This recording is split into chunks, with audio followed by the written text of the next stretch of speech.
2020. I was at the point of not knowing how I was going to get through it because I was now down to one income, so if I couldn't do the things that were necessary with one income, how am I going to survive? So I was just in a panic mode.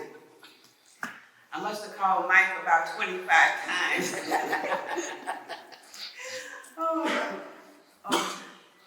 This is very emotional for me, but it's real. So finally, after losing my husband, grieving over his death, and the many repairs that had gone unresolved in my home, and one day I said, Lord, what else could happen? But be careful what you say, because other things happen. So I was at the point of I didn't know what to do. Couldn't sleep at night, waking up all times of the night. You know, Dr. King said you could have some strange experience at midnight. That's right. So I woke up one morning and I said, well, I think what I'm going to do is call a realtor,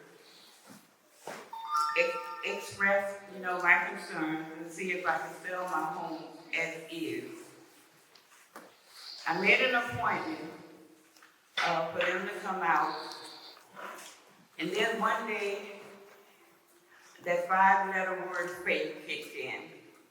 And I said, no, I'm not going to sell my home. I want to keep my home because I want my grandchildren to have a place to come and stay if they needed to. So I said, Lord, the problem is too big for me. I don't know what I'm going to do. So moving forward, one day I was sitting in my kitchen and I got a phone call from an unknown number, and I usually don't answer unknown calls. And the male on the other end said, I'm a representative from home, and I have a work order to complete work at your home. I said, well, I wasn't advised of that. Let me call Mike. So I called Mike, and he said, yes, it's okay. So they finally came out, and I'm so emotional because I lived in a home that had repairs, from plumbing to not being able to even go in my basement for a year because I didn't have the rails to hold on to get into my basement.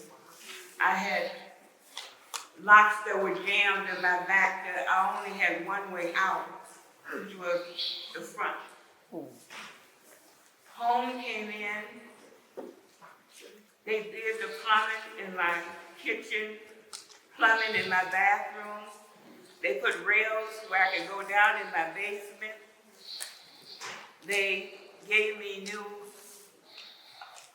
carbon monoxide detectors, changed light bulbs that had not been changed in a year because I had a sick husband that I was trying to take care of, and it was just overwhelming.